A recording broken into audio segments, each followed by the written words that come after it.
Fala aí pessoal, tudo bem? Bem-vindo ao canal Fez História, aqui quem fala é o professor Ronaldo. Então hoje nós iremos contar um pouquinho sobre a construção da história, como se deu. Logo após a introdução, nós abordaremos esse assunto aí tão interessante sobre como começou a se estudar a história. Vamos nessa.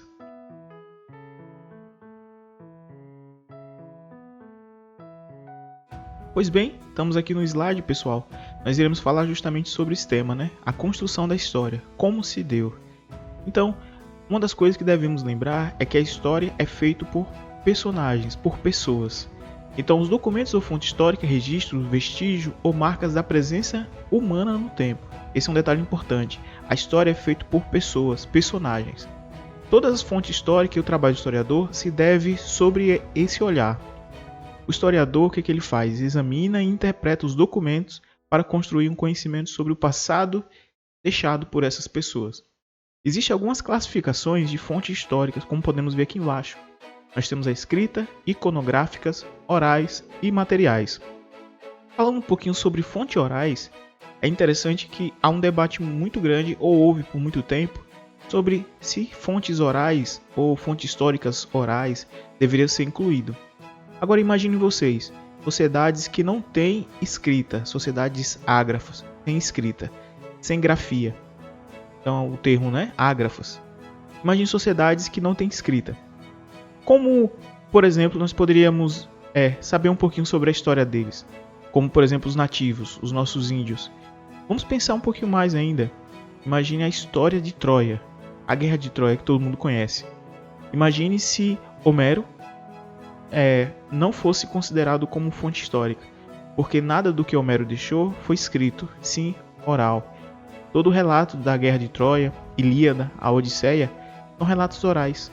Imagine então para a sociedade grega a importância que essa história tem se não fosse considerada como fonte histórica. Então é um ponto importante.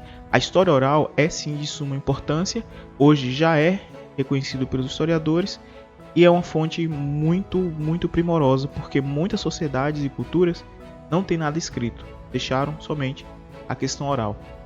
Patrimônio histórico aqui, como nós podemos ver, são as fontes históricas que podem ser encontradas em museus, arquivos, bibliotecas, universidades, igrejas, galerias de artes e etc. Aqui, logo mais, nós iremos falar sobre o patrimônio histórico. Patrimônio histórico, existe um termo que é utilizado na história que é tombamento. Então, tudo aquilo que é deixado e é reconhecido por exemplo, pela Unesco, é tombado como patrimônio histórico e é deixado para civilizações e culturas futuras, ou povos futuros, como vocês mesmos estudantes. Os tipos de fontes históricas analisados pelos historiadores são quais? São documentos oficiais e particulares, publicações, trabalhos científicos e de imprensa, cartas, diários, manifestações artísticas em geral, quadros, pinturas, desenhos, esculturas, fotografias e filmes, dados estatísticos, como por exemplo dados estatísticos, quantidade de pessoa que viveu numa época, até mesmo quando formos falar sobre escravidão, vamos ver que dados estatísticos sobre tamanho, sobre quantidade de escravos, o tamanho da fazenda, quem eram as pessoas e o valor de cada um desses escravos também são dados estatísticos e servem como fonte histórica. Vestígio arqueológico, como construções, como já foi dito, né? Prédios antigos, pontes e assim por diante.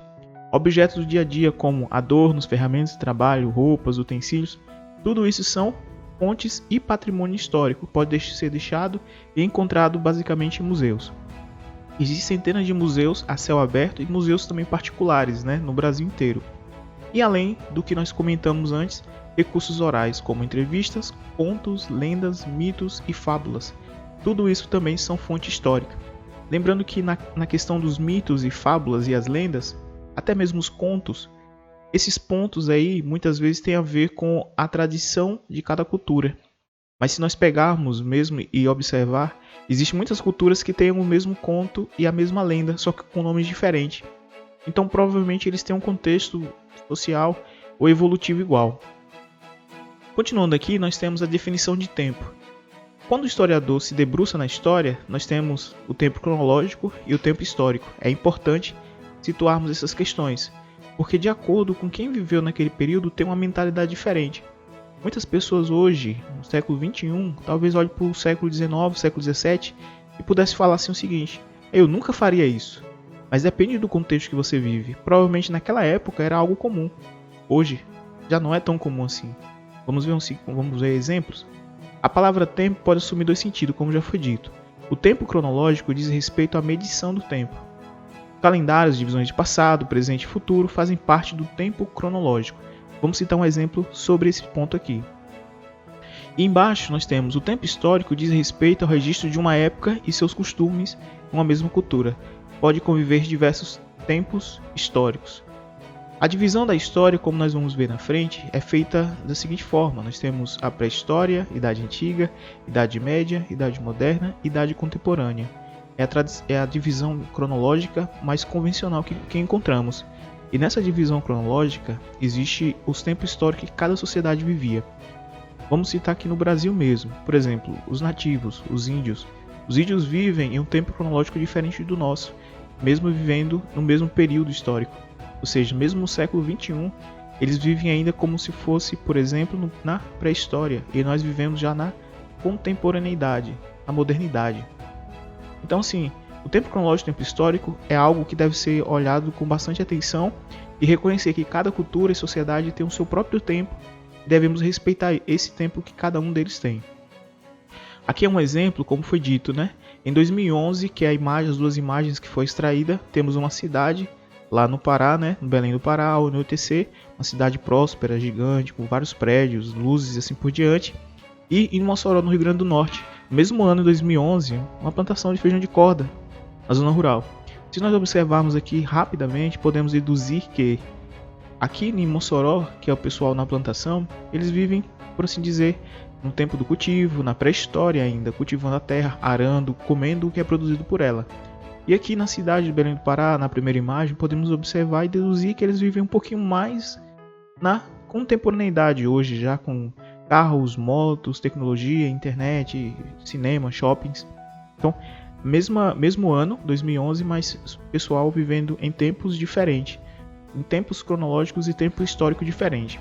Na cronologia, o ano é 2011, porém, no tempo histórico é pré-história e idade contemporânea. Então, podemos observar isso. Isso acontece no mundo inteiro. Existem países como o Japão que vivem as duas culturas, uma sociedade antiga, então o Japão medieval, e o Japão tecnológico que nós conhecemos, né, que é o cronológico. A cultura e registro do tempo. Como foi dito, cada cultura e cada civilização existe diferentes formas de dividir o tempo. O tempo que nós conhecemos hoje, o calendário que nós temos 2020 como calendário gregoriano, não é respeitado em todas as civilizações. Civilizações e culturas, eles usam cada um seu tipo de calendário. Existem centenas de milhares de milhões de tipos de calendário, até mesmo em cidades iguais, mesma cidade, com calendários diferentes. Vamos ver aqui. As sociedades registram o tempo de maneiras diversas, de acordo com seu modo de vida e cultura. Importante isso. Exemplo disso são a diferença entre o calendário judeu, cristão e muçulmano. Na tabela que podemos observar aqui, de acordo com o calendário judaico, nós temos o ano 1, a criação do mundo para os judeus. Isso nós podemos pegar, por exemplo, o caso da Bíblia, né? Na Bíblia, nós temos os 5 primeiros livros da Bíblia, que é Gênesis, Êxodo, Levítico, Número e Deuteronômio. Então, esses 5 primeiros livros da Bíblia, os judeus têm como se fosse a fundação do mundo. Lá, eles têm o início de todo o calendário deles. Então, se nós estamos no ano 2020 e o calendário e a Bíblia foi escrita há mais de 2.800 anos atrás, então provavelmente os judeus vivem aqui, como nós podemos observar no final da linha temporal deles, o ano 5.771. Isso é claro que cada ano vai se acrescentando algumas datas. Já no calendário gregoriano, que é o nosso calendário, é com base no nascimento de Cristo. Então, o ano de nascimento de Cristo corresponde ao ano que nós estamos hoje, ou seja, há 2020 anos atrás foi quando Cristo nasceu. E quando nós vivemos antes de Cristo, nós utilizamos um AC e depois de Cristo um DC. Vamos ver aqui logo na frente. E o calendário muçulmano tem a questão antes da Hégira, que é a fuga de Maomé para Medina. Então, que mostra antes da Hégira e depois da Hégira, por volta do ano 640 depois de Cristo, o nosso calendário, né? Então, para isso, cada um desses povos tem um calendário específico. Podemos citar outros calendários, por exemplo, calendários dos índios, né, que são baseados em luas. Por exemplo, lá na África mesmo tem a questão das cheias dos rios. na Coreia do Norte, por exemplo, que hoje tem um ditador, Kim Jong-un, é baseado no calendário da morte do nascimento, na verdade, do governo ditatorial deles, com base no avô dele, de Kim Jong-un. E vários centenas, como foi dito, até milhares de tipos de calendários. E na China também nós temos, né, que é os horóscopos chineses. Então, cada cultura, cada civilização tem o seu próprio calendário. Nós respeitamos o calendário gregoriano, é o nosso nascimento de Cristo, antes e depois de Cristo. Além da contagem de tempo, a partir de eventos diferentes, cada um desses calendários usa uma medida de tempo distinta, como já foi dito, né? Alguns se baseiam no ano solar, outros se baseiam no ano lunar, nas cheias dos rios e assim por diante. E a contagem do tempo na nossa sociedade cristã, né, com base no nascimento de Cristo, gregoriana, adotada no Brasil, na maior parte do país é ocidental, é o cristão, como já falamos. Classificamos o acontecimento como antes de Cristo e depois de Cristo. Para saber que o século pertence a uma data qualquer, deve-se utilizar operações matemáticas simples. Aqui nós temos uma explicação complexa, mas vamos por aqui para uma outra tela que eu separei para explicarmos um pouquinho detalhadamente como faz esse cálculo. Todo ano que tiver um ou dois algarismos pertence ao século I. Uma explicação rápida aqui, tá certo? Vamos na prática logo.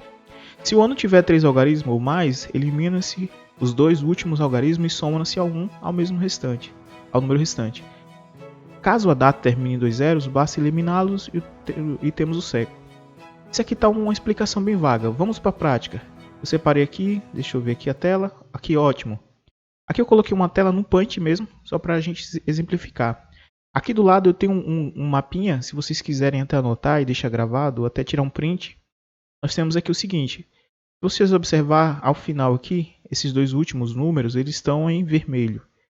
E quando se tem somente dois números, ou simplesmente um número, nós temos o século I. Aqui nós temos o ano 8. O ano 8, no caso, só corresponde a uma única casa, então aqui é o século I. O ano 11 corresponde também a duas casas, então independente do número que apresenta aqui, também nós temos o século I. Agora e aqui, o ano 28, ele também tem duas casas. Independente do como foi dito, né, de que ano até de 1 até 99, nós temos também ainda o século I. Isso aqui por enquanto está fácil. Perdoe aqui que eu estou usando o Paint com o mouse.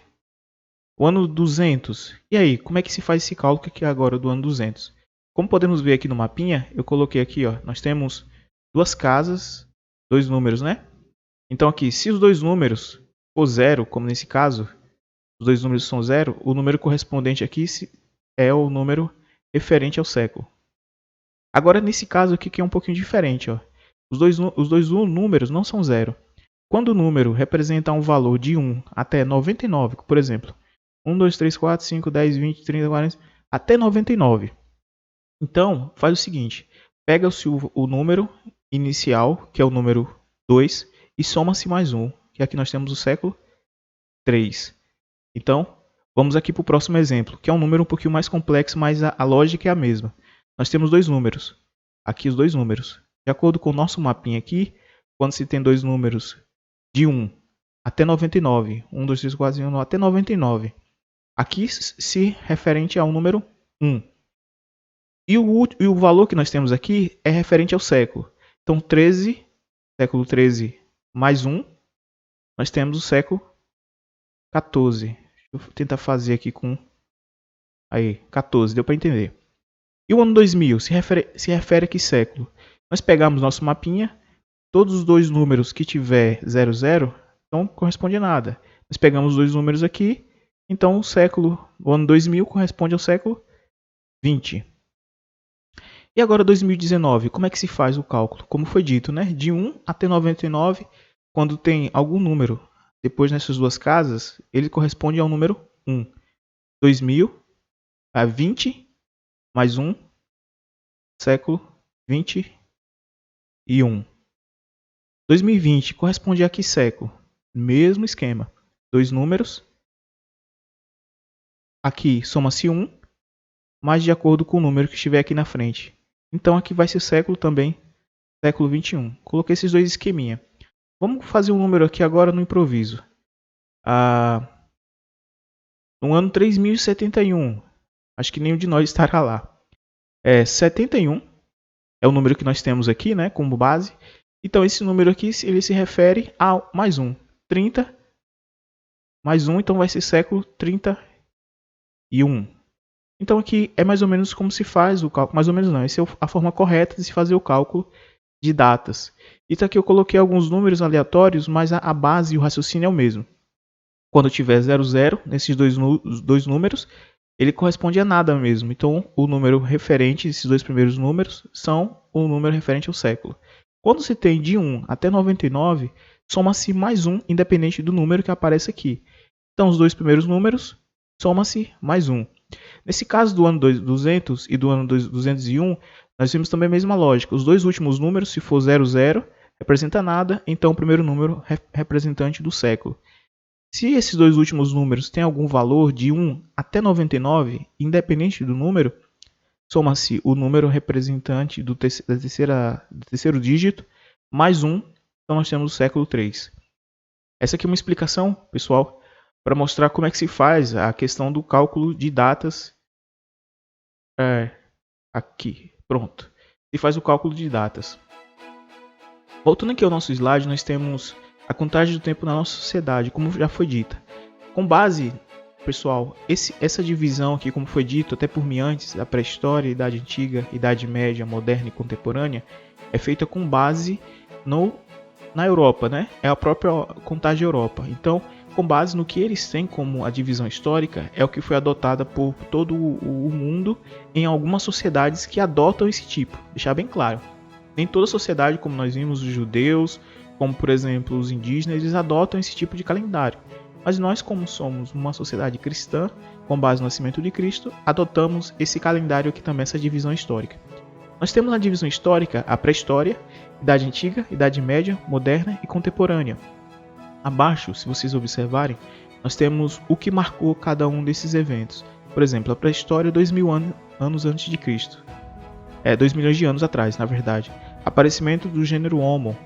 A Idade Antiga, 4.000 a.C., a invenção da escrita. A Idade Média, 476, a queda de Roma. Idade Moderna, 1453, tomada de Constantinopla pelos turcos. E a Idade Contemporânea, 1789, na Revolução Francesa. Só uma curiosidade aqui a respeito dessa divisão cronológica aqui agora. Há uma nova contagem da periodização. Não é oficial ainda. Nos concursos e provas vai cair exatamente essa divisão que estamos encontrando aqui, essas 5. Porém, existe uma nova acrescentado nesse caso, né? Acrescentaram uma nova contagem de tempo, que é a pós-contemporaneidade. Esse sexto ponto que é mencionado por alguns historiadores hoje e alguns pesquisadores do tempo se refere a quando se deu a queda das Torres Gêmeas lá nos Estados Unidos, no ano de 2001. Então, a partir daquela data, marcou-se uma nova mudança nos séculos, nas eras, nas divisões cronológicas. Então, provavelmente, nós estamos vivendo hoje na pós-contemporaneidade. Mas aqui é uma opção, é uma curiosidade a mais, nada oficial, tá bom? Só para a gente ter como curiosidade. Então, para facilitar o estudo passado, é dividido dessa forma. E embaixo aqui traz uma observação que a maioria dos historiadores eles preferem dividir somente em Idade Antiga, Idade Média, Moderna e Contemporânea.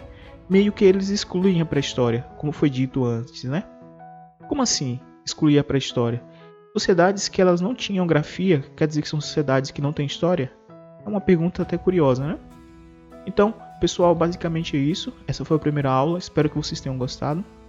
Se vocês gostaram, curtem, comentem, compartilhem com seus colegas e amigos, tá bom? E nós nos encontramos na próxima aula. Até mais! Tchau, tchau. Até a próxima aula, pessoal.